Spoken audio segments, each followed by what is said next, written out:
There is no way I could live with your mother. I've told you that before. I pleaded with my wife, Mary, desperately, but she just looked at me coldly and retorted, "If you have a problem with that, you can just leave. I'm not stopping you." "Fine, I'm leaving."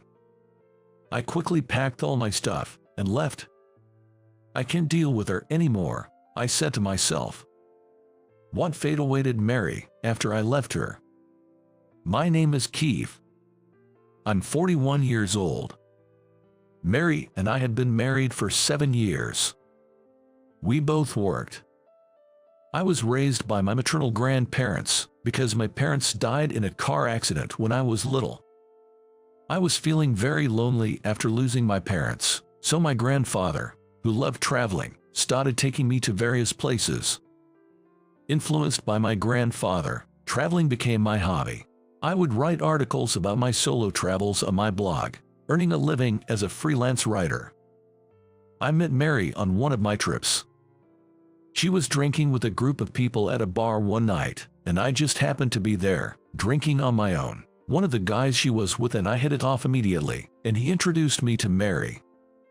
She was the center of attention, telling interesting stories and making everyone laugh. Although I was new to the group, she made sure that I was having fun too. She was such a nice person that I couldn't help following her with my eyes. In my mind, Mary, who was working at a brokerage firm, looked perfect in every way, working very hard to meet and beat sales targets. We exchanged contact information, and soon after that, we started dating and eventually got married. I continued writing blog articles, working from home, while Mary worked as a company employee. One day, as I was leisurely drinking my morning coffee, Mary spoke to me. "Keith, I'm going to work. Can you do the laundry today? And can you also make dinner tonight, please?" "Sure." "Oh, could you stop at the supermarket on the way home and buy some canned tomatoes? I'm thinking to make meat pasta for dinner." When I asked her, Mary looked annoyed and said, "I work outside, you know.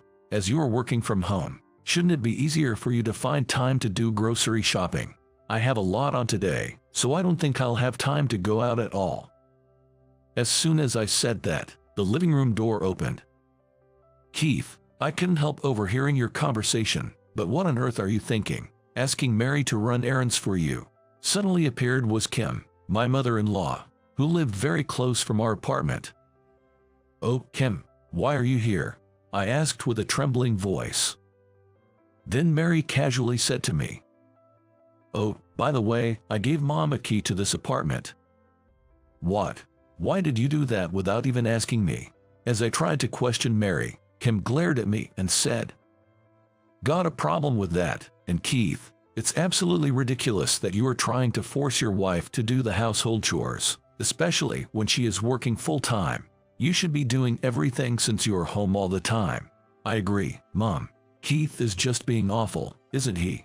Mary sneered, joining in with her mother. "Always staying home and not earning much. I don't know how you have the nerve to ask for help. What a shameless man." Facing such criticism, all I could do was to bite my bottom lip. "Okay, I'll go." "Good. You should just keep your mouth shut and do as you are told." I looked away from Kim, who was looking smug, and retreated to my study. The cause of my problems was this mother-in-law. Having been widowed, she lived close by. She took great pride in her only daughter, Mary, a graduate of a top university, and still doted on her. Ever since we got married, Kim was constantly making snide remarks about my working from home, but Mary never took my side when I was verbally attacked by her mother.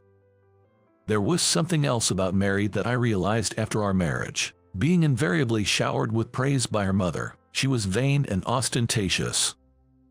Also, there seemed to be no mental boundaries in their toxic mother and daughter relationship. If I dared to complain about her mother, Mary would immediately get upset. I dreaded the thought of her mother visiting us frequently. Just the thought of it made me feel depressed. As expected, Kim began dropping by our apartment more often. She would criticize every housework I did, and on weekends, she would sit around all day chatting and laughing with her daughter. This went on for a while, and I began to grow increasingly weary. I could never forget the day I visited Kim at her house. It was her birthday on that day. Although I was very reluctant, I felt obliged to go and see her. Mary was working on that day and would meet me at her mother's after work, so I headed there alone. "Happy birthday, Kim." I pulled out a beautifully wrapped box from the paper bag I brought with me. "Here is your present. It's a handmade bag I bought from a store I visited for one of my articles." Before I could finish, Kim clicked her tongue loudly. "What on earth is this? Did you just get this as a freebie or something?" "What? No." I quickly denied it, but she wouldn't listen to me. "I don't want this cheap bag, and I mean it. What were you thinking? I thought you'd like it." Kim began to berate me. "Enough. I never liked or approved of what you do in the first place. I don't even like you traveling around for work and troubling Mary. That's just not fair. I take pride in what I do," I retorted angrily, but she still looked down on me. "Pride in your small freelancing gigs? You're living off Mary. Why don't you return this useless thing and give me a gift card instead?" "Okay." I put the gift back in the paper bag, left her house, and headed to the department store. "Can I get her $200 gift card, please?" After buying the gift card, I returned to her house. "Hey, I'm back." As I opened the front door, Mary, who got there soon after I left for the department store, suddenly appeared. "Keith, it's Mom's birthday today. I ordered some fancy takeaway." The dining table was set with the dishes from a famous restaurant. "Oh, I was asked to cook for tonight, so I bought all the ingredients." I was standing there in complete shock when Kim interjected. "What are you talking about? These are obviously better than your cooking. Thanks for these, Mary." All I could do was to give them a disgusted look. Then, reluctantly, I joined them at the table, and we all began to eat. Mary and her mother chatted happily, but I felt left out. When we nearly finished the dinner, Mary suddenly broached a new topic. "Hey Keith, don't you think it's about time we moved?" "Move? You know, that new high-rise apartment nearby. Living somewhere with a great view would really boost my motivation to work harder." "Oh, that sounds wonderful. A new high-rise apartment." Seeing Kim's dreamy expression as she agreed with Mary, I panicked and said, "Isn't our current apartment good enough?" But Mary's expression turned visibly sour at my words. "What's wrong with you? We have enough money to buy that new apartment, so I don't see anything wrong with that." Kim glared at me and said intimidatingly, "As a husband, you should just listen to your wife. She is always right." I was only able to respond with a meek okay.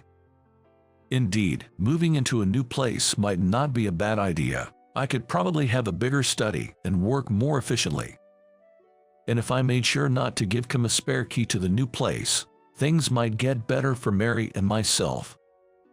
I convinced myself of that and agreed to move to the high-rise apartment.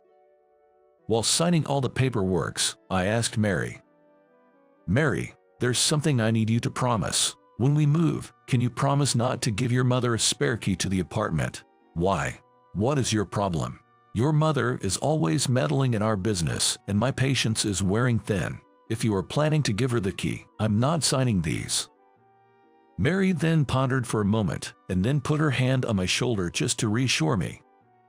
"I see. If that's what you want, it's all good. I won't give her the key." "Thank you for understanding." Mary seemed really excited about moving into the high-rise apartment. Knowing that Kim wouldn't have the spare key, I felt relieved and continued the moving preparation. A few months later, we finally moved into the long-awaited high-rise apartment. It was in a fantastic location with great views and luxurious interiors. I thought I was finally able to enjoy my life with Mary, until the problem emerged again. "Hey, can I invite Mom over today?" "What, didn't you just invite her yesterday?" Mary started wanting to invite her mother over almost every day, which began to stress me out. As a result, the number of our arguments gradually increased. "Can you please stop inviting your mother over every day?" "Why? You made me promise not to give her a spare key, so that's why I'm asking you if it's okay for her to come over. It's not about that. The next day, I had to leave for an overnight business trip for a meeting. As I was leaving home, Mary didn't say much. I got on the plane, headed to my destination, and stayed there for the night. It was hectic, but I managed to finish my work there. I bought some souvenirs for Mary at the airport and went back home. The moment I opened the front door of our place, I noticed something that wasn't there before. There was an ornamental vase on the display shelf. It was the same vase that used to be in the entrance of Kim's house. Feeling a premonition, I headed to the living room and found it filled with numerous cardboard boxes. What's this all about? As soon as I said that, Kim appeared from the kitchen, smirking. Finally, you're back. You told Mary not to give me a spare key, right? But you won't be able to shut me out of your life so easily. In a panic, I confronted her. Kim, what's going on here? What do you mean? I'm moving in here. Now, you won't have to worry about me getting a spare key anymore. But what about the house you were living in? That was a rental, so I've terminated the lease. I felt dizzy as she spoke triumphantly. Mary must have heard our conversation. She came out of the kitchen to see what was going on and gave me a puzzled look. Oh, honey, you're back. What is this all about? I didn't agree to any of this, Mary answered, scratching her head in annoyance. I don't see any problem with that. We have spare rooms anyway. There is no way I could live with your mother. I've told you that before. I pleaded with her desperately, but she just looked at me coldly and retorted, if you have a problem with that, you can just leave. I'm not stopping you. Are you serious? I'm dead serious. If you don't like it, we'll just have to get a divorce. Yeah, I will live here with Mary, so just find yourself somewhere else to live. Both Mary and her mother looked at me as if it was an obvious thing to do. I couldn't take this any longer. I couldn't believe they were trying to kick me out of the apartment. If this was what a family was like, I didn't want one. Grinding my teeth in frustration, I told them in an extremely calm tone. Fine, I'm leaving. Good. Pack your things and leave. I don't know how we're going to survive on your own though. All I could hear while packing my stuff was Kim's loud laughter. Mary avoided making an eye contact with me. Mary, is this really what you want? Then Mary looked at me, smirking, and said, you'll probably be coming back within a few days anyway. You really need to calm down a bit. I left our high-rise apartment without even saying goodbye to them. All right, I'll make an appointment to see a divorce lawyer. I didn't want to see both Mary and her mother ever again. A month later, I was relaxing in my new rental apartment when the intercom started ringing insistently. Hello. Hey, it's me. Open this door right now. The intercom monitor showed my red-faced mother-in-law, and I could barely see Mary, standing behind her. I thought about ignoring them, but decided to let them into my apartment so as not to disturb the neighbors. What can I do for you? When I asked Kim, a troubled look on my face, she snapped. We have received a letter from your lawyer, so we are here to clarify. What does it mean by you have to leave the high-rise apartment? That means exactly what it said. That place has already been sold, so you need to leave. Kim's eyes widened in shock. Sold? But that apartment belonged to Mary, didn't it? You can't just sell something that's not even yours. What are you talking about? That high-rise apartment was in my name in the first place, and I paid for it. What? Kim looked at me, then at Mary, who stood there, pale-faced and shaking. Is that true?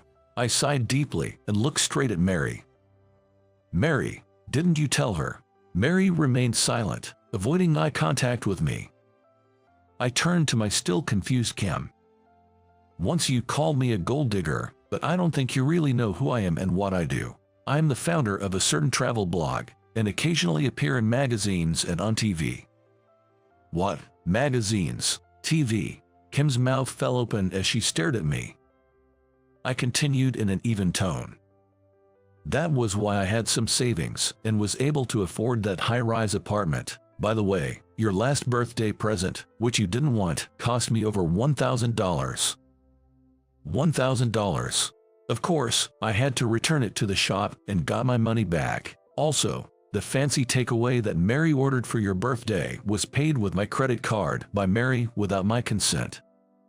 Kim, looking like she was about to faint from shock, suddenly turned to Mary. Mary, why don't you just buy back the apartment from him? You're a top salesperson of the company, earning over $100,000 a year, right? You must have lots of savings. Mary didn't say anything. Trying to suppress my laughter, I said to Kim, as far as I know, Mary doesn't have any savings. What? Both Kim and Mary were standing there absolute motionless. I calmly continued. She's been making continuous losses in stocks, lost almost all her savings. Isn't that right, Mary? No way. Mary, say something. As Kim grabbed Mary's arm and shook it, Mary dropped to her knees and looked up at her mother.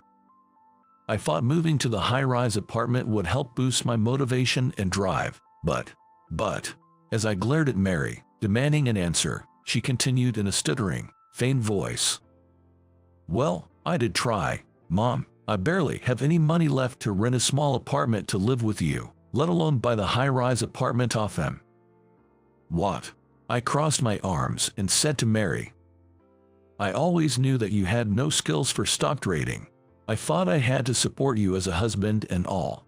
On hearing that, Mary looked up at me and asked for my forgiveness. Honey, I'm truly sorry. Can you please come back? Mary, stop it. As her mother tried to pick her up, Mary yelled back at her. But Mom, I have to do this, otherwise we can't afford to live the way we do now. I softly replied to Mary, who kept apologizing to me. Look at me. She became silent, her eyes filled with hope. I continued in a gentle voice. You never helped me with housework, just because I was working from home and you weren't. That is, well, I'm really sorry. Ignoring her apology, I went on. You told me to leave, and the reason why you could say such a thing to me was because you looked down on me, right? And when I actually did leave you, you freaked out. Am I right? Our marriage is over. Once the separation period is over, I'll file for divorce. I don't want anything to do with you anymore. But, honey, as I spoke firmly, Mary tried to cling to me, but I silently shook off her hand. Kim, who had been watching the whole scene, cried out in distress. Wait a minute. What about our luxurious life at the high-rise apartment? Obviously you won't be able to afford it. As I spoke in an exasperated tone, she screamed hysterically. Then, what are we supposed to do now? How about living happily with your beloved daughter? I said this as Kim stood there, gaping. I helped Mary to her feet and led them both out of my apartment. For a while, I could hear Kim yelling and screaming outside, but it quieted down when the building manager arrived. Half a year later, I was overseas again. I was traveling around and enjoying the feeling of freedom when I received a message. It was from Mary, whom I hadn't spoken to for the last 6 months. After kicked out of the high-rise apartment, Mary and her mother moved into a crumbling old house. Mary had been working day and night to repay the debt she accumulated from stock trading, and her mother, who had never worked before, started a part-time job at a factory, but they were barely making ends meet. In her message, Mary thanked me for helping her understand how hard it was to earn money. I felt truly compassionate for her, and all of my resentment disappeared. A few days ago, when I returned home for the first time in a while, I went out for a few drinks with Mary.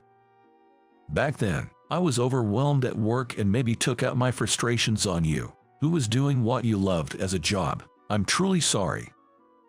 That day, I felt that she really meant it when she apologized to me. That's okay. No hard feelings. I'm actually very happy now that nothing is stopping me from doing what I love. When I said that, Mary smiled sadly. Are you going overseas again? Yeah, I'm leaving next week. At our amicable parting, Mary extended her hand to me. It is very hard for me at the moment, but I'll try to live my life to the fullest. just like you're doing, Keith. You'll be all right." Then we exchanged a firm handshake. Walking home late at night, I thought to myself that, valuing my work, I wanted to have a happier life and to think with a more positive mindset. Wow, look at the high school dropout coming in. Such a stupid face, I can feel it from here.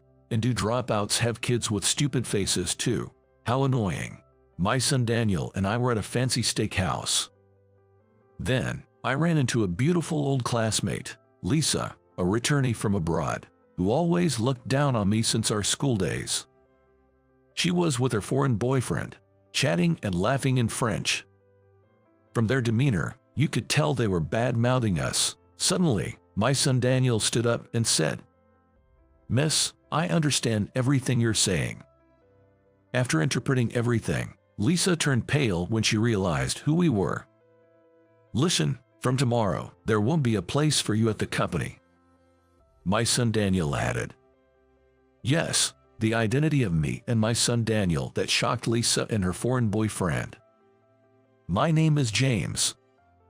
I was a quiet, reserved boy during my school years. I was so clumsy in sports that I was a drag on my class during sports events. That's why in PE classes, I was always the target of ridicule. But there was one thing I could immerse myself in. It is studying. I loved it because it didn't require physical skills, and I didn't have to interact much with others. So, I was always among the top in my class academically. But because of my timid nature, I was an easy target in elementary school. I was often teased and spoken ill of by my classmates. This harassment continued in middle school. Among them, Lisa, a returnee from Paris, was particularly relentless in her teasing.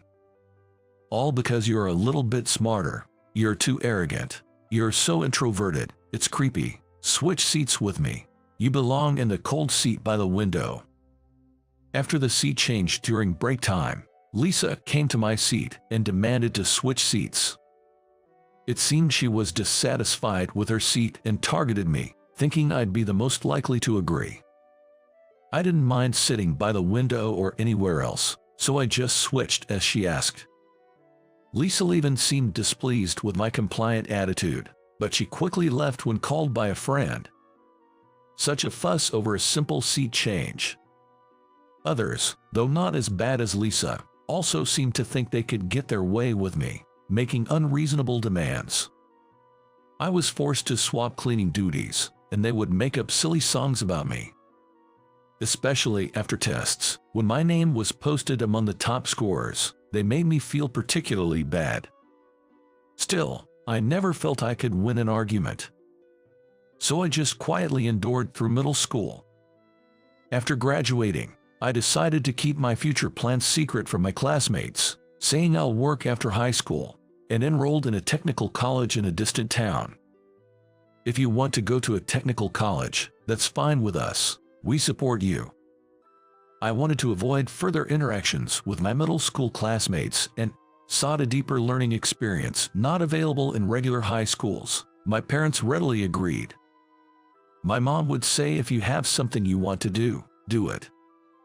I'm really grateful to have parents who supported me like that. Going there, I realized how well the extensive and profound education at the technical college suited me, especially in programming.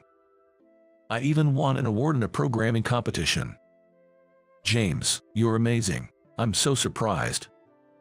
The girl who approached me after I won the award was Emily. She was a very bright and cheerful girl in my class. She was popular in our class, good at studies, and we quickly became friends. You were bullied in middle school, James. You might be quiet, but you are smart, and I enjoy talking to you." Despite our opposite personalities, Emily saw my traits as part of my charm, and we soon became a couple. I was still not great at socializing, but Emily, with her bright, blooming smile, was someone I could open up to. We clicked well, both being academically smart, and she liked me for who I was. And I liked her too. I thoroughly enjoyed my high school life. both in studies and youthfulness. After graduating from technical college, I continued my relationship with Emily while working at an IT company, utilizing my programming skills. At this IT company, all internal communication was done through non-face-to-face tools like chat, which was a comfortable environment for someone like me who is not good at interacting with people. The work itself was busy but fulfilling. The years flew by since I started working. Thank you for always being with me, Emily. If you're okay with it, will you marry me? Yes, I'd love to. Thank you, James. When things settled down at work, I proposed to Emily, and she happily accepted. We got married. A few years after our marriage, we had a child, and at Emily's wish, we named him Daniel. Daniel loved drawing more than anything, more than singing or being held. Usually, Emily or I would prepare crayons and a notebook for him, but at some point, he learned to do it himself, even though he was still a toddler, and would start drawing. These delightful days of watching Daniel grow came to an abrupt end. A tragedy struck our family like no other. Emily, who went to work on her day off, was struck and killed by a falling steel plate from a construction site. Why? Why did it have to be Emily?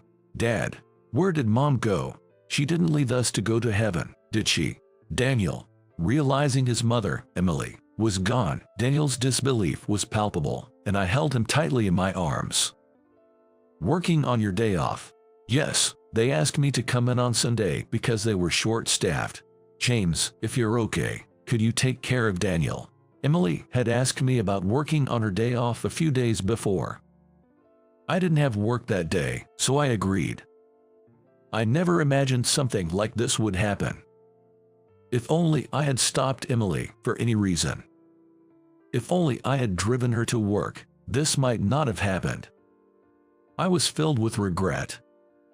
And now, because I couldn't protect Emily, I had caused Daniel to suffer too. Daniel and I were engulfed in grief. But I couldn't stay away from work forever. I also started doing the unfamiliar household chores and parenting as a single parent. I've made dinner, so eat with Daniel. Mom, thank you so much.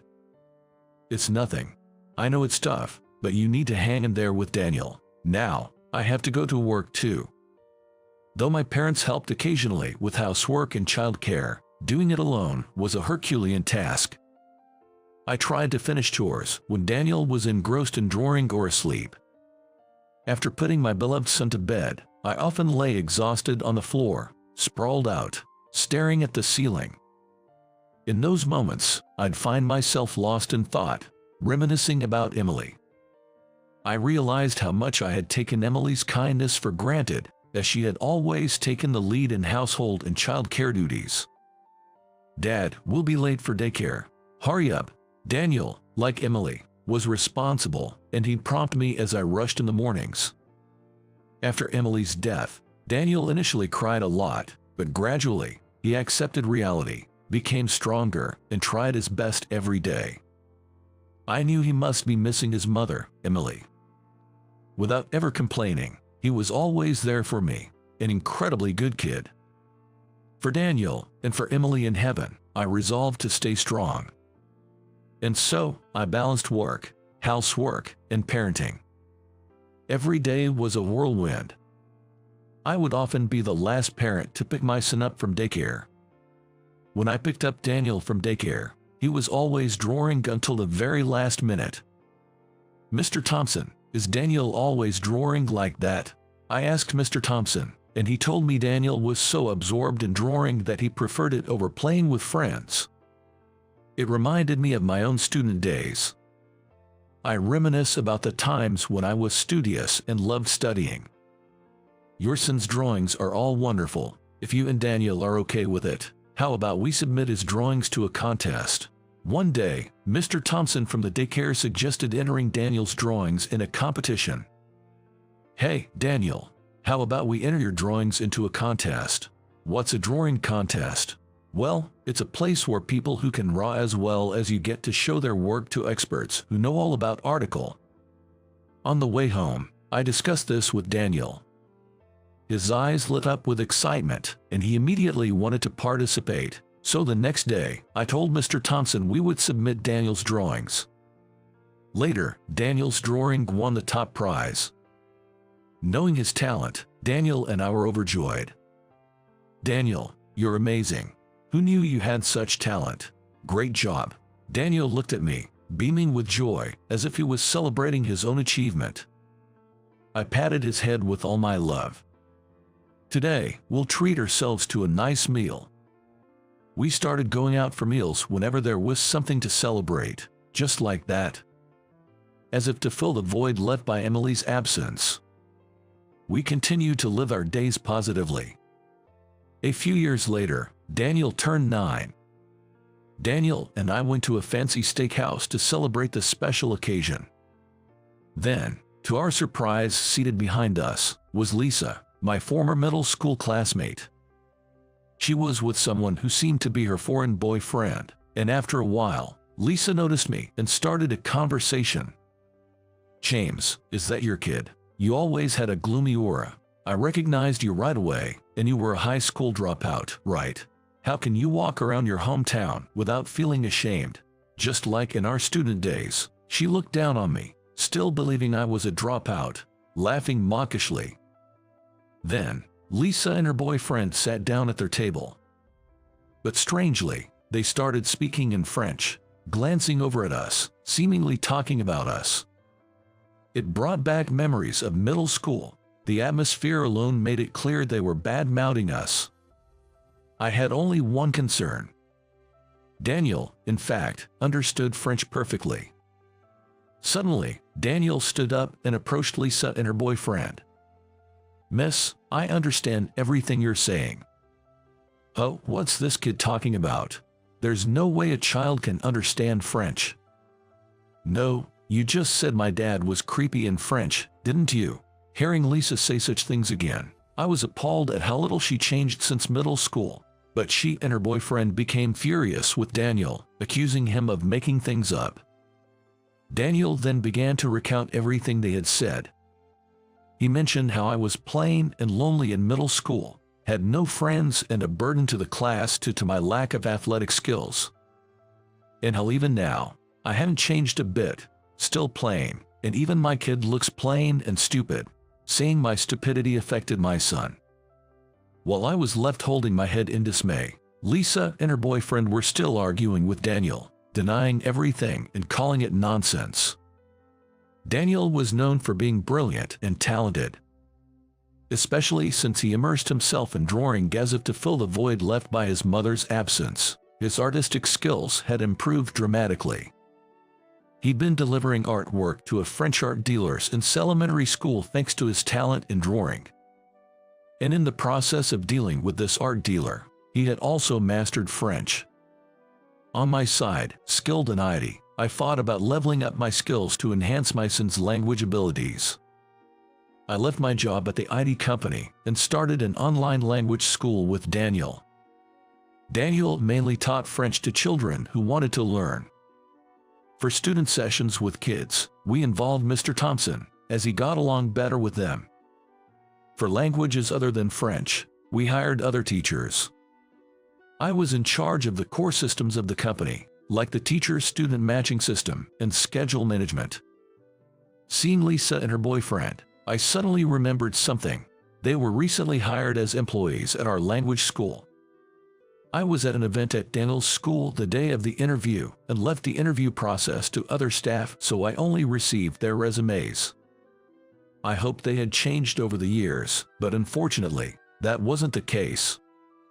Remember, from tomorrow, there won't be a place for you two at the company. Lisa and her boyfriend turned pale, even forgetting the steak on the griddle was burning. It was their own doing. According to Daniel, Lisa and her boyfriend had also been speaking ill of students in French. It's outrageous to talk ill of students. As an executive, I had to address this issue. Such tasteless behavior. I hope you never show your faces to me and my father again. Daniel said firmly to Lisa and her boyfriend before returning to our table with a smile. "Come on, let's eat, Dad. We came here for this." His talent and even his smile seemed too radiant, making me wonder if he really was my son. He seemed too perfect, but watching him laugh innocently, I realized he still had the same carefree nature as any other child. And with that, Lisa and her boyfriend, unable to bear the shame, left the restaurant in a hurry, leaving their meal behind. I apologized to Daniel for the unpleasant experience. Daniel winked at me and told me not to worry about it. He's such a thoughtful kid. I often feel he's too good for someone like me. Hey, Mr. Anderson and Daniel. Then, we heard a voice calling us from the entrance of the restaurant. Turning around, it seemed that students from our language school had gathered. Mr. Anderson, you're here early. Have you started eating already? Wait, who's actually late here? I asked. Sorry, it was us. Indeed, this wasn't a class, so I had told them to come around lunchtime, but they were surprisingly casual about time. But are you sure it's okay for us to join for such an expensive meal? The students looked at me anxiously. I had decided to treat the students as a thank you for their help, like referring other students to our language school. Hearing this, the students were delighted. Soon, all the students gathered, and we celebrated the 3rd anniversary of our language school. Later, Lisa and her boyfriend were fired from the language school. Their mockery of us was problematic, but the direct cause of their dismissal was talking about customers outside the company. Apparently, Lisa had spoken about customers out of spite towards us, hoping to make it look like we were the ones who said it, but there were witnesses, and her plan failed. It was just retribution coming back to her. Lisa always struggled with studying and wasn't good at being persistent, had no talent other than French. With her personality, I heard she was having trouble finding another job, but I decided to leave her to her own devices. Her boyfriend, who was fired at the same time, influenced their situation, and soon they were drowning in debt. Then, her boyfriend lashed out at her, blaming her for their predicament. Why did you start ridiculing James so much back then? James was always good at studies and at the top of his class in middle school. I had good grades in France, but when I returned to America for middle school, the difference in the education system made it hard for me to keep up. Trying to justify herself to her angry boyfriend, Lisa continued, crying and speaking angrily. I was always near the bottom in tests. I thought I was capable, and that was frustrating. I hated him because he was good at studies. Because of her pride, she never talked about these feelings before, and Lisa ended up crying. Leaving the crying Lisa behind, her boyfriend, holding his head in his hands, apparently said, all this over that, and eventually left the house they were living in together. Now jobless and alone, Lisa was left to lead a lonely life. And then, a few days later, an unexpected incident occurred. Mr. Anderson, please come here. A panicked student led me to the entrance of the language school, where Lisa was causing a commotion with other students. What on earth is going on? James, it's all your fault. Lisa, having noticed me, rushed towards me. Clearly, her target was me. Seeing Lisa barge into our school without permission, not being a student or teacher, I glared at her with sharp eyes, feeling anger. It's all your fault. My life is a mess. Just because you could study a bit, getting all high and mighty, I'll sue you for firing me unjustly. After all this time, you haven't changed at all, Lisa. Why did you have to hate me just because I had good grades? There are plenty of people smarter than me. If it's about being top, you'd have to hate them too. What do you know about me? You know nothing. You have no idea how much I've suffered. I don't know because you never once tried to bridge the gap between us, Lisa. Hearing that, Lisa seemed taken aback. She had always showered me with unpleasant words whenever she saw me, so it must have hit close to home.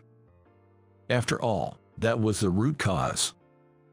Why did you have to hate me like that? I would have preferred you to say you were struggling and ask for help with your studies. If taking the upper hand over people is your life, you'll always be bound by your own pride. If you really want to be bound, be my guest. I've already called the police for trespassing. What? Police. Don't move. Then, as if on cue, police officers, apparently called by Daniel, stormed into the building and quickly apprehended Lisa. Shocked by the turn of events, I looked at Daniel, who gave me a peace sign. Such a fearsome child. Let go of me. I have business with this man. Even with the police there, Lisa, consumed by hatred, continued to struggle and was eventually escorted into a police car and taken away. That was scary. Glad she didn't have any dangerous stuff on her. She reminds me of that teacher, Mr. Smith, who was fired the other day. Maybe she's holding a grudge against Mr. Anderson. Well, she was leaking information, so it's only natural she was fired. Some students felt relieved and greatly relieved to be freed from their fear. Thanks to Daniel calling the police while I was talking to Lisa, thankfully, no harm came to the students or Daniel. The thought of what could have happened if they had been injured sent shivers down my spine. Are you okay, Dad? You look pale. Concerned. Daniel looked closely at my face. I quickly assured him I was fine and forced a smile. Between the incident at the steakhouse and now this, I owe a lot to Daniel. As a father, I need to be more responsible. I put my hand on Daniel's head and gently stroked it to reassure him. I'm okay. Thank you, Daniel. You really helped me out. Let's cancel the classes for today. Can you help me spread the word to everyone? Of course. Inspired by Daniel's bravery, together we informed the students about the cancellation of the day's classes. Years later, the company Daniel and I built continued to grow steadily. I further enhanced our internal systems, automating most of the accounting to increase efficiency. This allowed us to raise the teachers' salaries and attract higher quality instructors. Daniel continued to draw, becoming so renowned that he won awards in major competitions open to adults. Mr. Anderson, I'm a huge fan. Could I please have your autograph? As he became famous, the number of enthusiastic fans increased, and Daniel was quickly surrounded by them. Overwhelmed by this, I noticed a few fans glancing at me. Is that plain-looking guy a staff member? He's too plain, totally out of place here and next to Mr. Anderson. I was wearing a suit, trying to look presentable, but overhearing the whispers of Daniel's fans, I couldn't help feeling uncomfortable. I wondered what about me was giving off such a plain vibe. Maybe it's just because I'm an unremarkable man. Then, I remembered being targeted by Lisa in the past, proving it wasn't just a coincidence. Indeed, compared to Daniel, who sparkles like an idol, I, with my unfashionable black-rimmed glasses, lacked any aura and was worlds apart from him. Or maybe, it's just my face. As I stood there, shocked, Daniel, who had overheard the comments, came over to me with a smile that seemed to have sound effects and addressed his fans. This man here is my father. He's the reason my artistic talent shines. So, if you're a fan of mine, I'd appreciate it if you refrain from making such comments. With Daniel's smile and statement, the fans' faces turned pale, and fearing the displeasure of the other fans, they quickly left the scene. Angering Daniel's fans can be really scary. Well, those kids probably wouldn't have said that if they knew I was your father. Dad, you're too kind. Fans who behave like that at the scene are questionable. I was left speechless by Daniel's firm opinion, marveling at his excellence. It seems today's kids are not only talented but also compassionate. He really does take after his mother, Emily. Reminiscing about Emily, I watched Daniel being applauded by his fans with a fond smile. A few days later, on a tranquil spring day, Daniel and I chose to visit Emily's grave together. While sharing recent achievements, we talked about how studying really makes a person bloom, and effort never betrays you. I remembered Emily was also very studious, and that's what drew us together. Without Emily, Daniel wouldn't have been born. We all love studying in our family, don't we? It's moving to think that Mom and Dad's passion for learning brought me into this world. Weren't you ever lonely without Mom, Daniel? I asked him, looking concerned. Daniel had always been with me without any complaints, but he must have felt the absence of his mother. However, Daniel shook his head with a smile. No, because Dad was always there with me. His smile and words almost brought tears to my eyes. Getting older makes one more prone to tears, it seems. You should be proud of yourself, Dad. I owe my success to you. I was so grateful to see how well Daniel had grown up. It was all thanks to Emily watching over us from above. In front of Emily's grave, Daniel and I joined hands, and I reported our lives to her. Then, as if Emily were responding, a gentle breeze blew between us. Cherry blossom petals, seemingly carried by the wind, appeared out of nowhere, fluttering in the air. One landed in the palm of my hand. It felt like a part of Emily's floral-like smile, so I gently stored the petal in my pocket. The presence of family seemed to have blossomed even a reserved person like me. It was then that I realized how much one's life can change through encounters with others. Following the example set by Daniel and Emily, I learned to smile more. As I became more open, naturally, people started to gather around me, and I began to slowly bridge the gap with those I had previously found difficult. Though I had kept them at a distance because of my discomfort, I started to realize that talking with many people wasn't so bad after all. Seeing me become more cheerful, Daniel seemed happy too, which made me feel joyful. I took out the cherry blossom petal I picked up during our visit to Emily's grave. I treasured it like a bookmark used in a book, carrying it with me as a charm, as if it were Emily herself. Ever since I found it, I felt as if it had been giving me courage. Could it be, Emily? Is this you? Feeling somehow as if Emily's spirit was residing in it, and finding myself alone, I spoke aloud without thinking. Even though I knew such a thing couldn't possibly be true. But I wished it were so. Keep watching over Daniel and me, Emily. With a soft smile, I said this and then carefully placed the petal back into my pocket.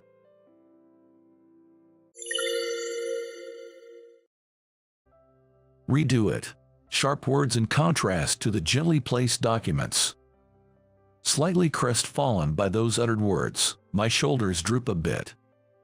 But in front of me, my boss, named Natalie, doesn't seem concerned about my demeanor and says, "I'm going out for a bit. Have it done by the time I get back." Then she leaves the office. Left behind, I gaze at the documents on my desk and let out a sigh, my shoulders slumping. In the vast office, only the sound of my typing echoes. All the other employees have gone out for lunch. I'm getting hungry. Wonder what's in today's lunch special at the cafeteria. I continue my work, trying to ignore my growling stomach. It's been half a year since I joined the company as a fresh graduate. Yet, I haven't been able to produce any notable results. Natalie, my boss, is very strict, and redoing documents and proposals has become almost routine. That's why I've come to see her not as someone who nurtures with praise, but as someone who believes in learning through practice and growth. Despite her strictness, there are people who respect and follow her because she never slacks off and always delivers 100% performance, despite her young age and high position. And one more thing. She's really beautiful, a soft voice, different from the typing sound, my voice. Though I know I'm alone in the office, I speak in a hushed tone, maybe out of embarrassment. Her slender waist is evident even under her pantsuit, and her long back stretches elegantly. Her black hair, tied back in a single strand, suits her slightly almond-shaped eyes. No wonder she's popular. I find myself nodding in agreement to my own words. But she has never once used her looks to her advantage. I've seen that as her subordinate for these 6 months. That's why I think to myself, I'll definitely get her approval next time. To be recognized by her, to be of help to her. With renewed determination, I turn back to my computer. And when she returns from her visit, the documents I hand her manage to get an okay. Good work, this will do for the proposal. That was all she said. But it was more than enough to make me happy. Skipping lunch was worth it. After work, I went out for drinks with Trevor, a good colleague. Wait, a demon, cough. I'd almost choke on my drink at the word demon that Trevor blurts out. It seems he's referring to Natalie. Beautiful, but incredibly strict, so she is nicknamed Demon Beauty behind her back. Demon, Beauty. I ponder over the unique combination as I take a sip of my beer. But you know, it's mostly the girls saying that, probably out of jealousy. Natalie is indeed strict. Documents and proposals rarely get approved in one go, and if sales are bad, suddenly more clients get added to the outside sales visits. But Natalie never gets unreasonably angry, does she? Trevor strongly nods in agreement to my words. Natalie isn't the type to praise and nurture. But she doesn't get angry or blamed without reason. She's a strict but good boss. Hey, do you know any other rumors about her? Could there be more to her than being called a demon behind her back? No, I don't know. I shake my head, unable to think of anything else. Then, Trevor lowers his voice and says, "You know how Natalie regularly takes leave on weekends. Now that he mentions it, she does take a day off about every 2 weeks. But she's usually so hardworking. I just thought she needed to rest." However, Trevor seems to think differently. Apparently, she goes back to her family home, and it's quite something. Quite something as in what? His vague words prompt me to ask for more details, and Trevor, with a look that says I'm slow to catch on, still fills me in. A very respectable family, and, on top of that. He pauses, then continues in an even quieter voice. Scary, in a way, scary. Scary, in what way? What does that mean? Does that mean, like, she's involved with the underworld? That sort of thing. An uncomfortable silence falls between us in the lively pub. No way, impossible. We quickly laugh off our words, denying the thought. But you're right, Natalie would look good in a dress. Yay, that's true. As the alcohol kicks in, the conversation about Natalie naturally drifts away. So until that day, I really thought it was impossible. Redo it. Today, just like always, my documents are returned to me. Couldn't get it right in one go today either. But next time, I'll get it approved in one shot. With that thought, I clench my fist and enthusiastically say, "I'll redo it right away, please wait," as I head back to my desk. At that moment, my phone on the desk vibrates. Curious, I check it to find a notification for class reunion. The sender seems to be a high school classmate, and seeing the name after so long makes my heart leap. Well, wonder how everyone is doing. The message details the reunion and includes a survey for attendance. Even though not much time has passed since it was sent, several people have already responded. As I check the list of attendees, a name pops up and a strange noise escapes me. My exclamation echoes neatly in the quiet office, followed by Natalie's voice from a distance. "Ethan, what's wrong?" Noticing the unusual tone in her voice, I wonder if she's actually worried about me. Facing Natalie, who is now looking in my direction, I shake my head vigorously and hurriedly reply, "I'm fine." But this reaction was a mistake. At that moment, I was so focused on the thought that Natalie might be worried about me that I didn't realize something. In my haste, I had unknowingly pressed the attend button. "So, you panicked and pressed it." Trevor laughs as if teasing. Across from him, I'm munching on a sandwich. I thought I'd finally be able to enjoy a peaceful lunch in the cafeteria after finishing revisions in the morning. By the way, what was that sound you made? It was weird. Trevor approached me in the cafeteria. I thought about changing it to not attending, but then they sent the detailed schedule, and it's just so like Ethan to feel unable to back out. Is that a compliment? I asked, to which Trevor nods. But I knew it. It was half compliment, half teasing. Why are you so reluctant to go to the reunion? Trevor's question brings back unpleasant memories from high school. There's someone I don't want to see. I reply lightly. It's not only adults who struggle with relationships. Students have their own issues too. It's not unusual to clash with someone or disagree. Ah, I've got someone like that too. Trevor doesn't press any further. I guess he senses something and is being considerate. Hope you have fun at the reunion, Trevor says with a smile. This document is well done. What did she just say? It's time to submit my document again. I thought this one was the best I've done so far. Even so, I was nervous, my heart racing as Natalie flipped through the document and looked it over, but her words well done caught me completely off guard. I asked again. I didn't quite catch that. What did you? But Natalie sighs, seemingly exasperated with my repeated questioning. When did you become so hard of hearing? Her slightly almond-shaped eyes shift from the document to me. But I think it's understandable to ask again. It's well known that getting a document approved by Natalie in one go is rare, so hearing well done from her was unexpected. I can help but clench my fist with joy and excitement. It's a moment of achieving a goal I set for myself. Sorry, I'm just so happy. As I smile, a bit embarrassed, she says, don't get too carried away. In her slightly exasperated voice, I sense that she might have cracked a small smile. So she can smile like that. Though strict, she's not always angry. But seeing her smile for the first time, my heart can't help but flutter. An involuntary smile escapes me. I'll work hard for the rest of the day too. Thinking that, I clench my fist again. But reality isn't always so kind.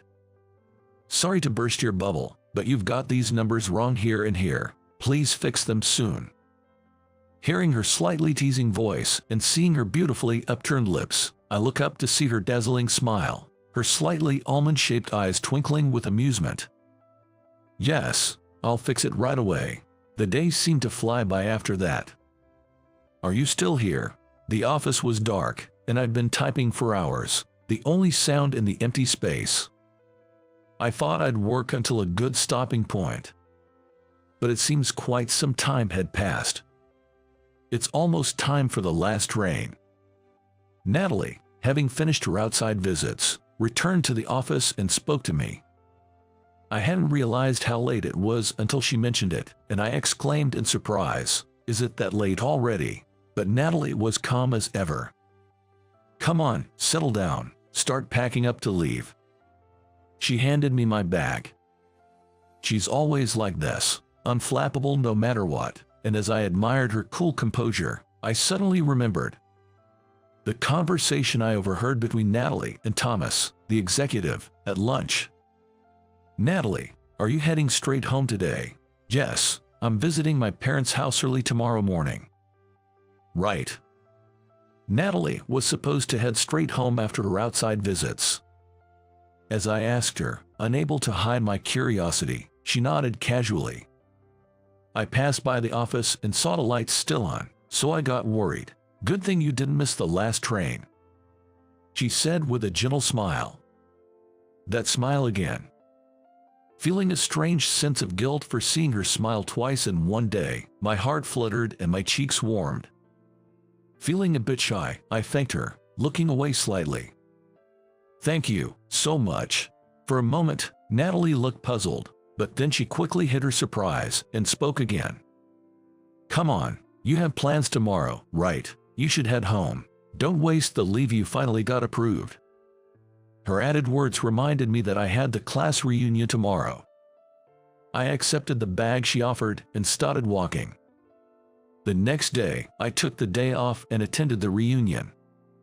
"Ethan, long time no see. Hey, how've you been?" The venue for the reunion was a banquet hall in a well-established hotel. Though I was nervous stepping into such a place for the first time as an adult, my tension eased as I was greeted by familiar faces. "I'm good.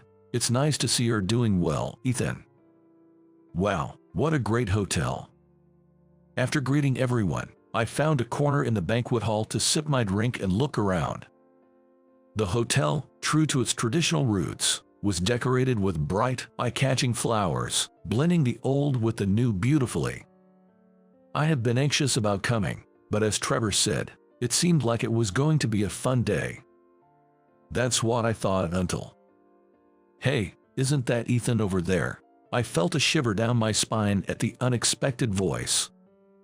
The person I didn't want to see, the one I mentioned to Trevor. Just the thought of him dampened my mood.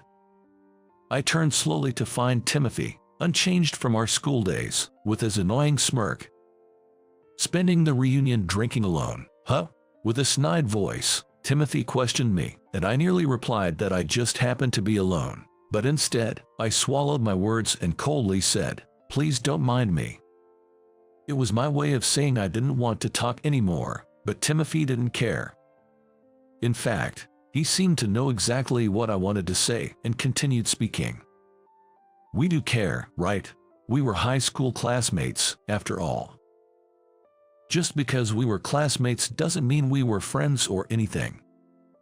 I thought bitterly to myself while forcing a smile. "Besides, I heard about you, Ethan. You landed a job at a big company, didn't you?" Another troublesome topic. While thinking this, I nodded since it was true that my company was a major one. But apparently, that bothered him, and he sneered, "Huh, wonder what kind of backdoor tactics you used to get in." His annoying smirk turned into a displeased one, and he laughed through his nose. Enough already. That's why I didn't want to meet him. I don't want to exchange any more words with him and ruin my day, so I'll change locations before it gets any less enjoyable. That's when I was about to step away. "Anyway, your boss at work must be no good too, huh?" His words, accompanied by a sneer, set something off in me. Before I knew it, I had stepped up to Timothy. "You can say whatever you want about me, but if you talk bad about Natalie, I won't forgive you." I was surprised by the low tone that came from my lips. But it seemed Timothy was equally shocked, his eyes widening in amazement. The lively hall suddenly felt like it had a different air around just the two of us. Several former classmates began to whisper quietly, catching my attention from the corner of my eye. This isn't good," I thought, realizing I needed to change the atmosphere somehow. But as I tried to think of a solution, nothing good came to mind. That's when I heard it. "Excuse me, gentlemen, is everything all right?" Turning to the familiar voice, I was stunned to see Natalie, my boss, dressed in a pink dress. "Natalie, what are you doing here?" Her slightly almond-shaped eyes looked at me mischievously. That's when I remembered the rumor Trevor and I had talked about. A family with a traditional background, a dress. Regularly taken leaves. Natalie's use of gentleman in her question. Natalie's family owns this place. Yes. This hotel is my family's business. My mother is the CEO, and I help out when they're short-staffed. Her casual revelation left me blurting out, "You say that so nonchalantly," realizing that if her words were true, her mother was a prominent businesswoman and Natalie's hard-working nature was inherited from her. While I was oddly convinced, I was still confused and couldn't fully grasp the situation. Natalie watched me with amusement, smiling at my bewildered state. "Thanks for standing up for me." Her smile made my heart skip a beat. Then her expression changed, the smile vanishing. "While guests are free to enjoy themselves as they please, if you are going to speak ill of my dear subordinate, please leave." Her voice carried a firm kindness. But it also had an undeniable authority, and I could see Timothy flustered by it. But Natalie didn't back down. "I value his work ethic." Her words and radiant smile were the final blow, not just for Timothy but for me too. Timothy, hearing her words, hurriedly said, "What the?" I have things to do, unlike you. I'm leaving," and quickly left the hall. That rumor was a bit different from reality. That rumor? Never mind, it's nothing. I turned back to Natalie and shook my head, gazing at her. The scary, in a way, incredible was a little off. Trevor would be surprised to hear this. But anyway, Natalie looks great in her work suits, but she's also stunning in a dress. I think to myself, smiling. "Thank you, I was happy you stood up for me," I say with an embarrassed smile, and the usually unflappable Natalie looks surprised for a moment, then smiles kindly. "I really do value you, Ethan. Then next time, I'll make sure the document is perfect in one go." "We'll see about that." Natalie laughs, and I realize once again that she's not a demon at all, but rather the beautiful and wonderful boss I admire. You work at a hospital as a receptionist, and all you do is guide visitors. Not very useful, are you? It was a coincidence. Or maybe, in a way, it was inevitable. My childhood friend I always competed with had come to the hospital where I worked. He saw the placard I was holding and sneered. "I thought you were a doctor. I work as a doctor at a different hospital now. Were you trying to make it seem like you were working at the hospital too, by saying you had a job here? You're such a liar," he said, looking down on me. The patient's condition has suddenly turned worse. An issue arose that disrupted my old friend's smugness. Dr. White, the hospital director, called out to me from behind my pale-faced old friend. "I'm counting on you," he said. "I'm Eugene. Single, with no girlfriend, and living alone. Currently, I work at the reception of a university hospital. The main job of the reception is to hold a reception placard, approach people who are lost in the hospital, and guide them. I also help guiding people to unmanned payment machines when the cashier is busy, and manage the lines. It's a job anyone can do, but for me, who often feels sleepy during the day due to jet lag, it's just right." "Excuse me, where is the place for new patients?" "Oh, it's right over here, I'll guide you." "Well, thank you." "You're welcome."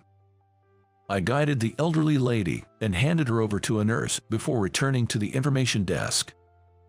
Then, I noticed a man staring intently at my face. That face.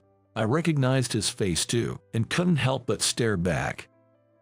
Could it be? "Are you Steve? Are you Eugene?" He seemed to recognize me too and approached without hesitation.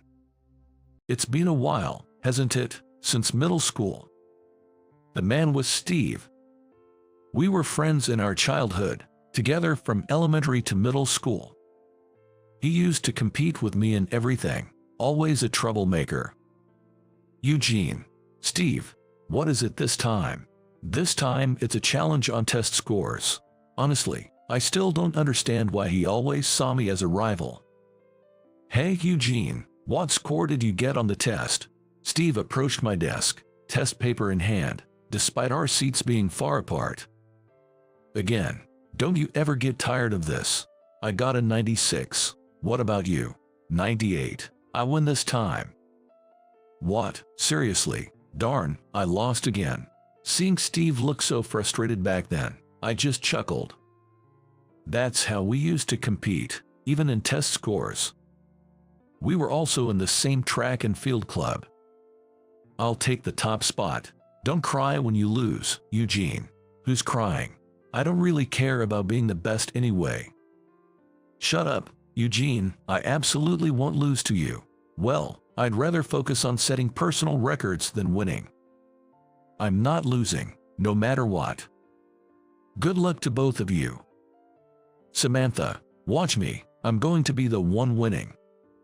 We competed for the top spot in the club. And other times. "I'll swim faster than you in the next swimming class." We swim separately, so you won't even know. "Well, then, let's race based on time." "Okay, fine." We competed even during sports class. The one who gets a better award in the upcoming art contest wins. That depends on the judges. Well, true, but I'm excited to see what kind of paintings you two will come up with. We even competed over the awards for paintings we made in art class. For summer vacation homework, whoever presents something more amazing wins. How are we supposed to judge that? We'll ask everyone which one is more impressive. Summer homework is already a hassle. Don't make it even more complicated. We also competed with our summer vacation projects. This time, I win. Yeah, okay. Next time, I'll win again for sure. Steve was always challenging me to everything, turning it all into a competition. Yet, our skills were matched evenly. If I won the English test, Steve would win the math test. If Steve won in track and field, I'd win in swimming. Neither of us ever achieved a complete victory. Those two are at the top again. As always, Eugene and Steve. Who won this time? This time it's Eugene. Wow, both of them are unbelievable. They really seem like eternal rivals. Our peers would always hype us up as eternal rivals. Next time, I won't lose, Eugene. If you say so. It's been a while, Steve. I heard from a classmate that you were working at the hospital. Steve saw my placard that read reception and sneered. You work at a hospital as a receptionist, and all you do is guide visitors. Not very useful, are you? So lame. He said, laughing at me even more. I couldn't help but give a wry smile to Steve. Well, I am just guiding people around because I'm not that useful. Well, there's a reason for that. A reason. Let me guess. You flunked your high school entrance exams, couldn't go to college, ended up a shut-in, and now you're stuck doing a job anyone can do, like guiding people around. That's not true at all. That was a harsh thing to say. Well, after graduating from middle school, Steve and I followed different paths and lost contact with each other. So, it's not surprising he doesn't know. I didn't know what Steve is doing now, either. I thought you'd be a doctor by now. I'm working as a doctor at a different hospital. So, Steve became a doctor. Were you trying to make it seem like you were working at a hospital too? Such a liar. No, that's not it. What's different then? Honestly, I'm disappointed in you. Steve, cut it out. A fact is a fact. You used to be called my rival, but I guess that's all you were. Listen to my side of the story. I was about to argue back when it happened. Is that Eugene? You're Eugene, aren't you? A woman called out to me. Samantha. I recognized her face too when Steve called her name. Samantha, right, she was. Could it be Samantha, Steve's old friend? It is you, Eugene. Long time no see. She said with a smile, another classmate and Steve's friend from childhood. I heard you two got married. Congratulations. Yeah. Thank you, Eugene. I had heard from my parents a few years ago that the two of them got married. Steve married his old friend, Samantha. Oh, really? When are you going to get married? Not anytime soon, I guess. It was like that. But I wondered, did Steve and Samantha come to the hospital together? Both of them looked a bit pale, but neither seemed to be ill. Did you both come to the hospital together? Is one of you feeling unwell? Well, Samantha hesitantly responded to my question. Our daughter, her name is Emily. She was born with a heart condition and is hospitalized. A heart condition? That's worrying. Yes, she's just turned 3 months old and finally eligible for surgery, but it's a rare condition here, and we're currently looking for a surgeon who can perform the operation. That sparked a memory. So, where is Emily now? She's stable at the moment, but she can hardly leave her bed. She hasn't been home since she was born. The name Emily. A rare condition in this country. A 3-month-old child who had never left the hospital since birth. So, these two were. Are you here today to visit Emily? Yes, that's right. And I had Steve go to the reception to take care of the hospital bills. He forgot the insurance card, so I came to deliver it. Samantha laughed awkwardly as she looked at Steve. You don't have to tell him all that. Why not? Steve, receiving the insurance card, replied with a smile to Samantha. Lately, I've only been talking to you, our parents, and hospital staff, so it's nice to have a chat with you, Eugene.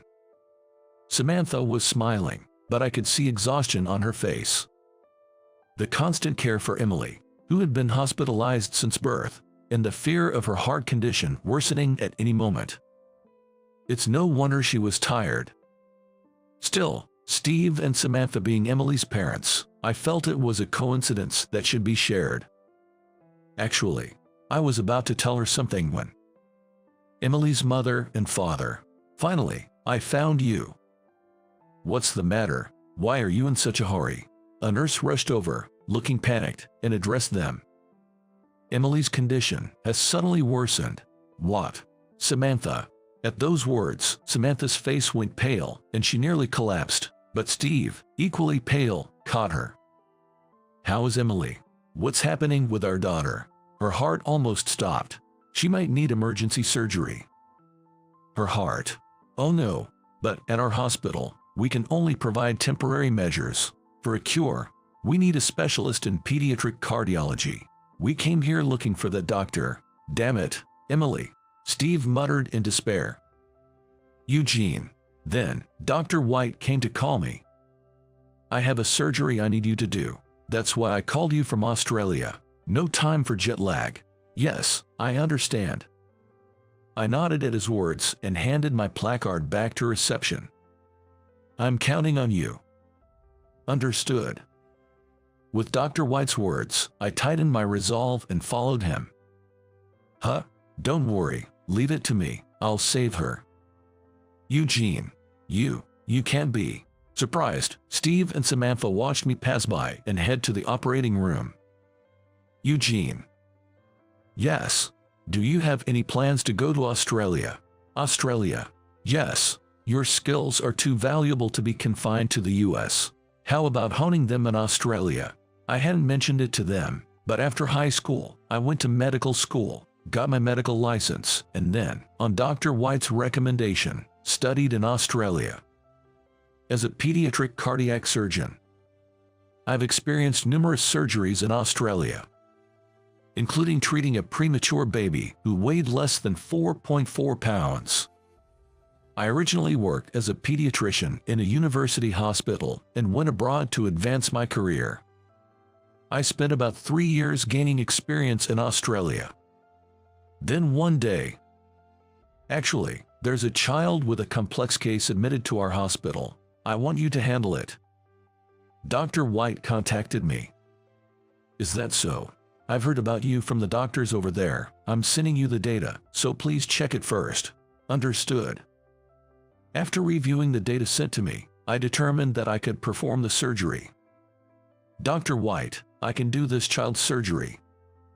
Good. Once everything is ready, can you come back to the US? Yes, I'll be in touch. And that's how I returned to the US. However, after spending 3 years in Australia, the jet lag was severe. I need to sleep. Eugene, you're always so sleepy. I was overwhelmingly sleepy during the day. With you like this, the surgery can be done, more the work as a doctor. I'm sorry. I guess it's okay for now. Meanwhile, do some guiding at the reception. Guiding? Yes. Get over your jet lag while you observe the hospital. It's important to understand the hospital you work at. So, by the hospital owner's orders, I, holding a medical license, found myself in a unique situation, working as a receptionist. This was the 3rd day of doing so. It's okay, I'm going to save her. I came over the jet lag and was confident enough to handle the situation now. Entering the operating room, I saw the little girl lying there.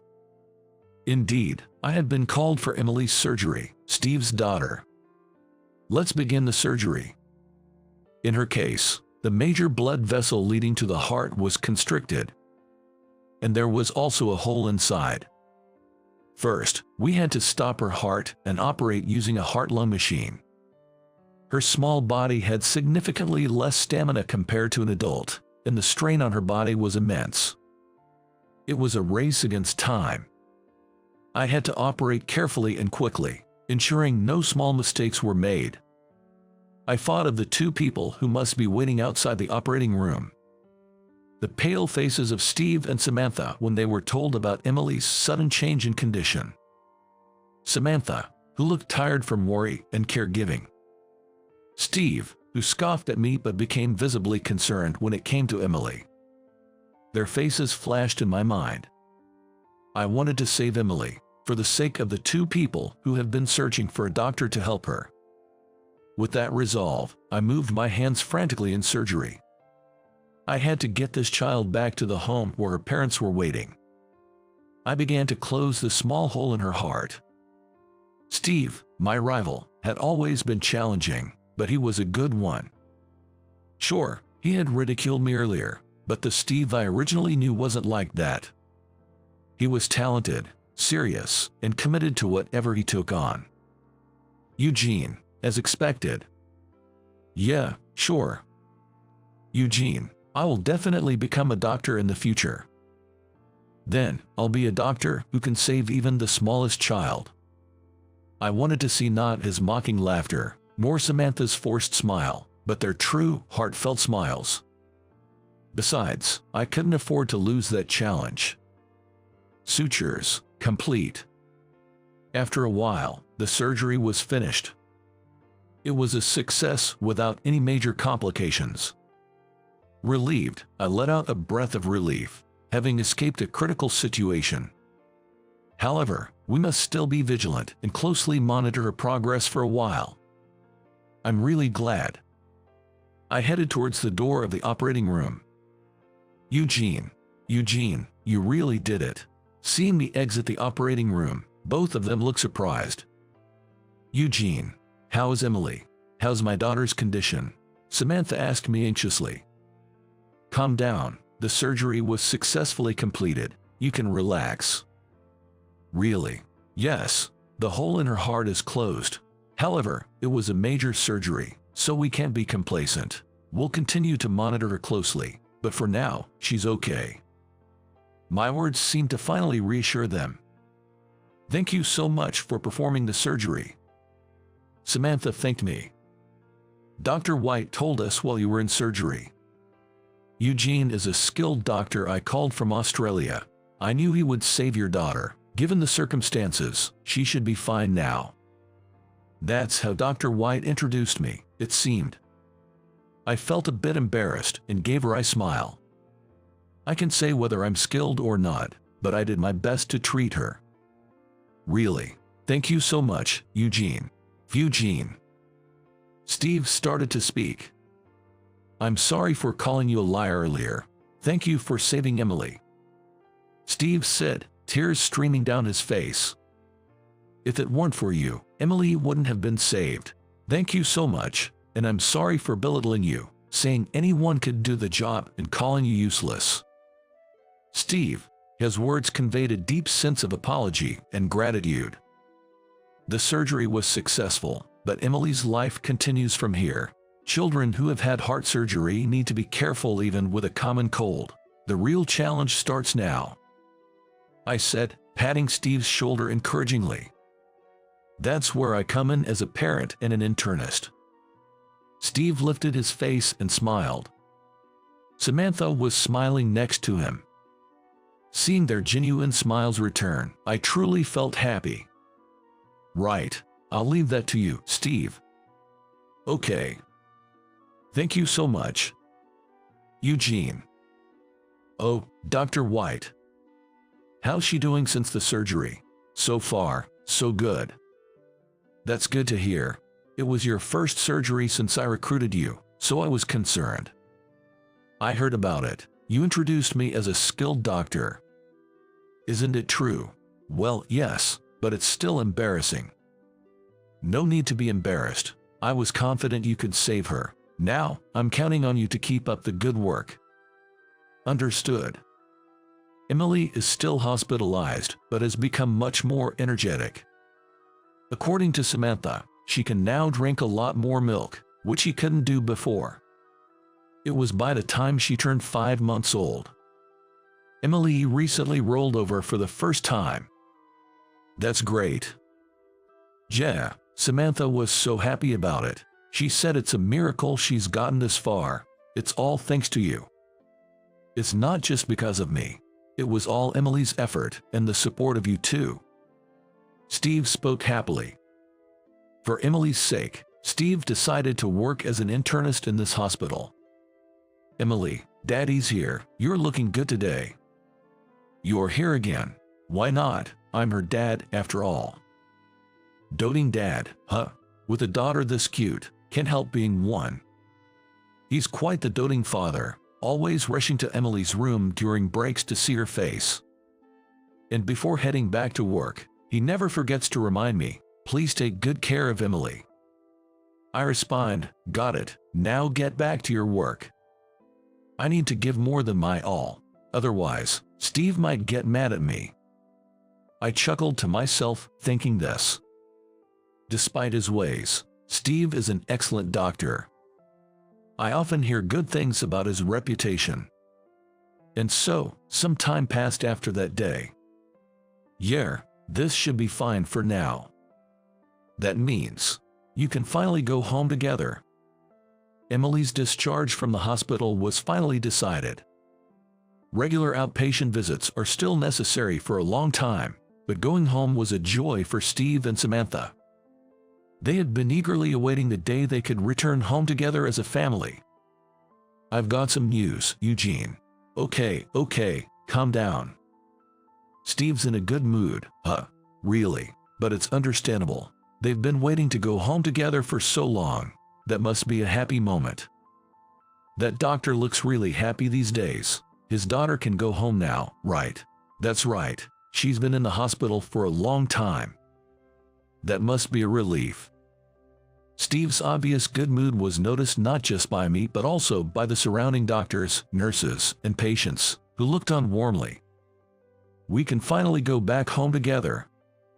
That's great. Yeah. It was a few days after Emily's discharge. Steve asked me out for a meal. I gladly accepted and followed Steve. Not going for drinks. Idiot. How can I drink when Emily is around? That's true. So, we headed to a casual family restaurant. Eugene, really, thank you so much for everything with Emily. I've heard that many times. How's Emily today?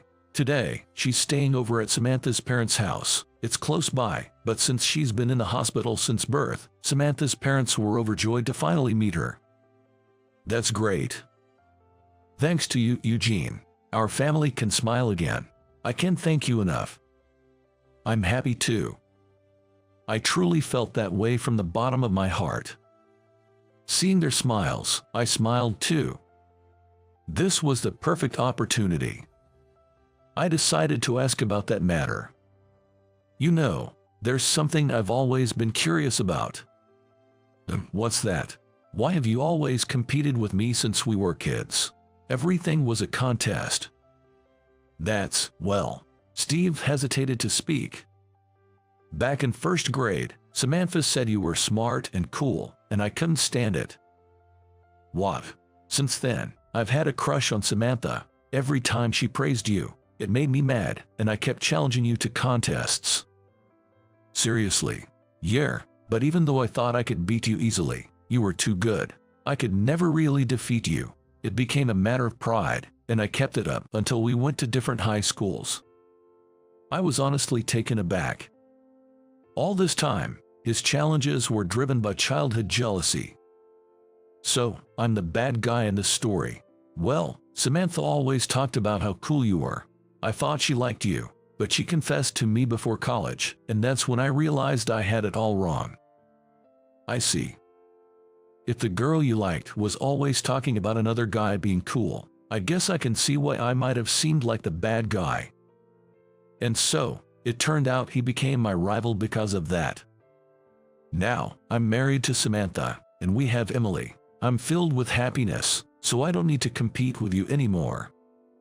Then why did you bother me in the hospital? At my question, Steve gave a sheepish smile. At that time, I was frustrated because Emily's illness seemed untreatable, and no doctor or method could be found.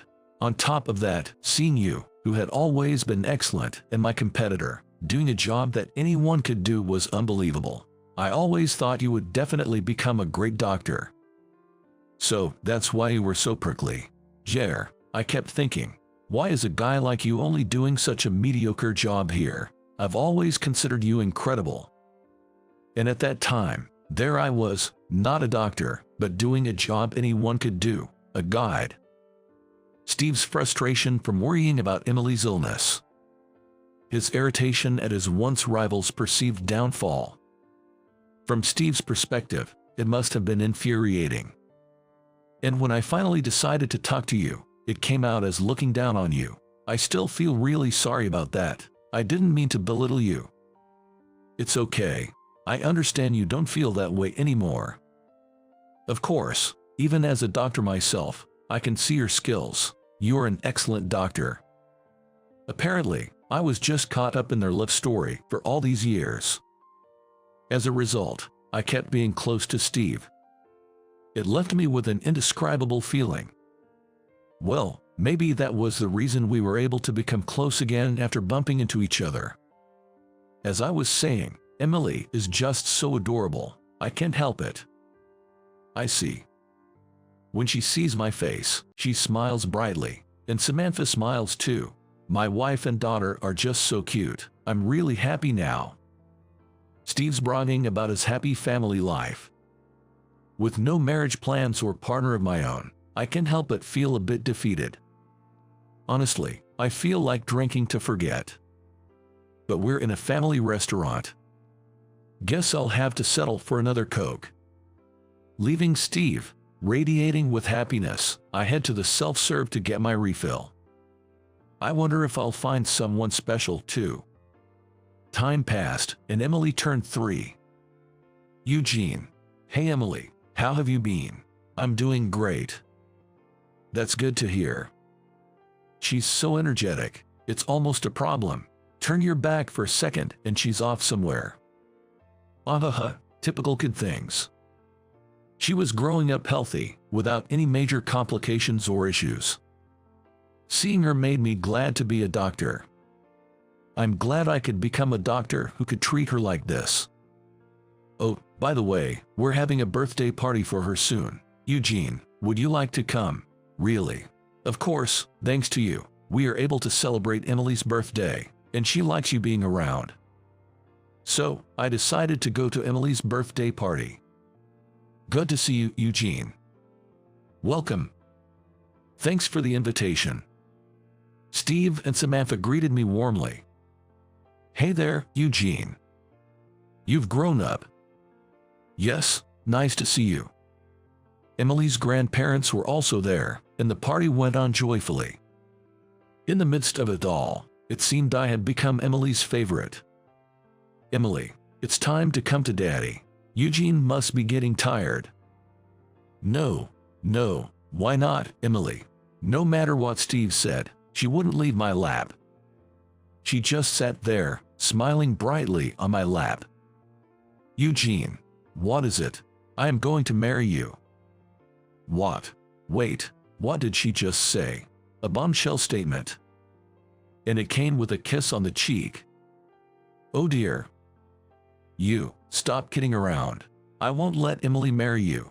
Well, that's harsh. Eugene is quite a catch. She's our granddaughter. She knows how to pick them. Steve, jealous as always. It seems I'll have more days of competition ahead. Well, that's somewhat entertaining. Despite all this, Steve and I. Eugene, about this case. Yeah. So, when will you give up on Emily? I'm not even falling for her. I won't allow it. I won't lose to you, Eugene. As you say so. Later on, We became famous as the top pediatrician and internist at the university hospital. Still, I couldn't help but laugh at Steve's predictable challenges. "Hey, Steve. What is it? Do you remember the last challenge you threw at me?" Steve looked puzzled by my question. "It was right before we graduated from middle school. We're going to different high schools. Looks like it." "Eugene." "What?" "I'll definitely become a doctor in the future. A famous one, saving lots of people. You should become a doctor too." "A doctor?" "Yes, I'll be the doctor who finds and cures diseases hidden inside.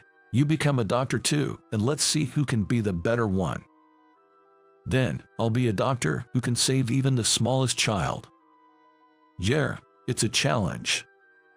That last challenge from him was what inspired me to pursue a career in medicine. Spurred by Steve's words and my own love for helping children, I studied hard in high school. Then, I went on to medical school. You remembered that?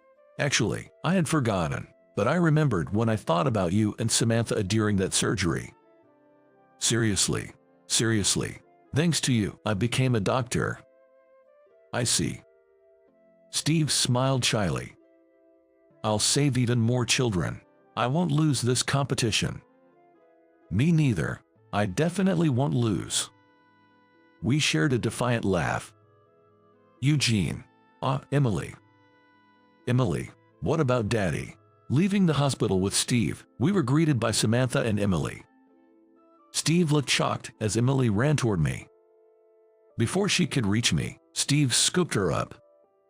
"Sorry, Eugene." "For what?" "For causing you trouble." "It's okay." Well, I couldn't completely deny it after hearing Steve's reasons for his behavior. "I liked it when Steve was challenging you and working hard." "Is that so?" "Yes, I was supporting both of you, but I guess I caused you some trouble." "Haha, it's great to see you getting along so well.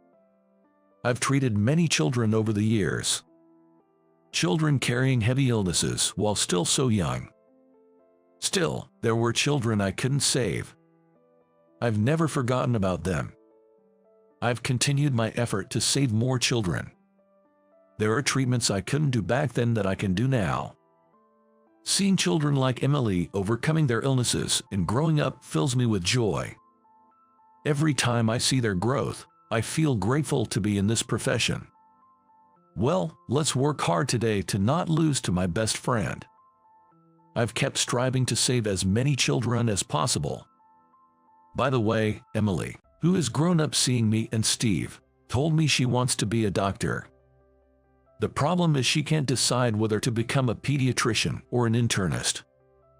Emily will choose to be an internist. She's my daughter, after all. Do I still have to compete with you?"